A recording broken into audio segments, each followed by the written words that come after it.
right, getting in breaking inputs. In fact, Security Affairs Editor Mr. Manoj Gupta has shared these inputs as we learn that Iran has launched this unprecedented direct assault on Israel. Houthis also made opportunistic strikes on Israel. Defensive success by Israel with limited penetration has been claimed so far. A multi-layered interception has happened as far as Israel's front is concerned.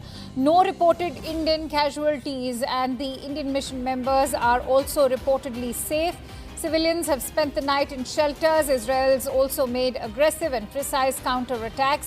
The destruction of Iranian Phantom fleet has also happened meanwhile. Top Indian intelligence sources have told CNN News 18 that this exchange marks a dangerous, direct state-on-state conflict between Iran and Israel, moving far beyond the long-standing shadow war and proxy conflicts. Iran's attack, while massive, appeared designed more for demonstration and showing capability that is responding to Israeli strikes on its officials and consulate than to inflict catastrophic damage or trigger a full-scale war. Let's try and get in more perspective from Major General A.K. Sivach, a defense expert, joining us on the broadcast. Many thanks to you, Major General Sivach, for joining in. Well, how do you assess this dangerous nature of escalation that's taking place as both Iran and Israel now exchange missiles? Yeah, Kansha, no doubt about it. See, first, the Israel had hit Iran, and what Israel had done in the strikes has been very, very effective. There's no denying the fact that they managed to, in fact, kill 4 top leaders of Iran. One is the Iran chief of staff of their forces, also the commander of IRGC, and as well as the 6 scientists. And they hit also onto their nuclear installations very effectively, especially Natanz, which produce the maximum enriched uranium south of Tehran. In response, Iran has also tried to now hit with their ballistic and hypersonic missile, including Fateh missiles, and also use suicidal drones. But they haven't been that effective because the Iron Dome system of Israel has been, one can say, been very, very, you can say, effective and managed to neutralize maximum of this missile. It is multi-layered now. It is no more a single layered. It has got Arrow 1, Arrow 2 given by Americans. Also, it has got Patriot missile and third, terminally high-altitude area defense.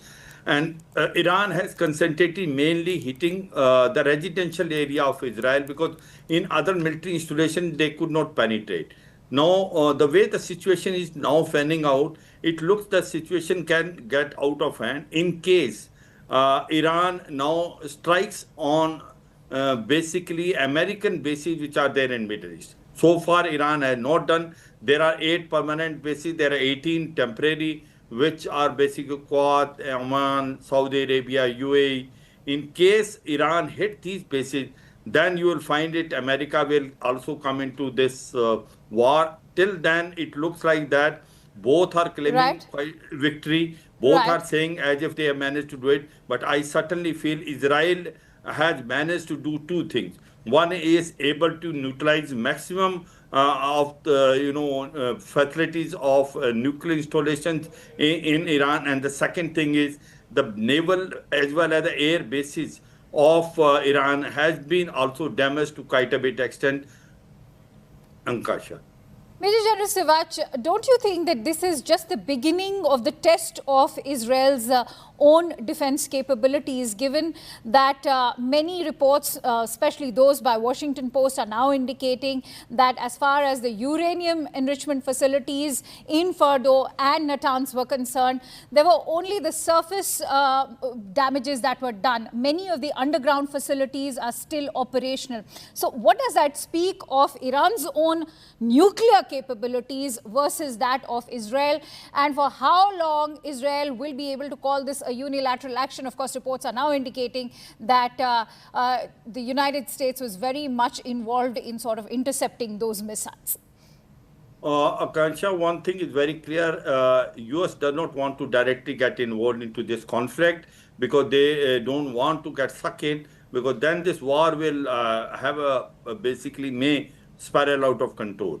Certainly, US is helping out Israel by giving them cyber warfare facilities, space warfare, also intelligence, and also trying to help them out in basically neutralizing certain missiles. But all said and done, as far as Israel is concerned, their aim is very clear that they will not allow Iran to produce a nuclear weapon. And to that extent, they have to destroy the nuclear facility. You know, the biggest advantage of Israel is they have intelligence agency like Mossad. It has already infiltrated inside Iran, and it's thousand, you can say, basically the soldiers of Mossad are the main reason as to why all these hits which had taken place in Iran has been very effective, whether killing of the scientists or the military commanders. Now, as you are saying it, that possibly, whatever has been destroyed, this seemingly looks to be on the surface. What about the underground facility which are there of Iran? I suppose they have been damaged to quite a bit extent. And till that time, Israel is not very clear. They will keep on attacking. All right. So are we also saying that there's no scope for diplomacy left? Because let's look at what the US president, the way he began. He wanted to caution Iran. He, of course, reports were indicating was getting under the skin of the Israeli prime minister. Of course, he wanted Israel to let US do its diplomacy. But in the latest, what we are learning is that he's called it an excellent act by Israel in that interview he gave to ABC News yesterday.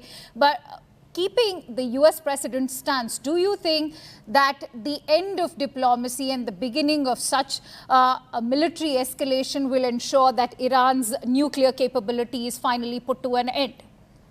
Absolutely. See, as far as diplomacy is concerned, US President Donald Trump has given 60 days window.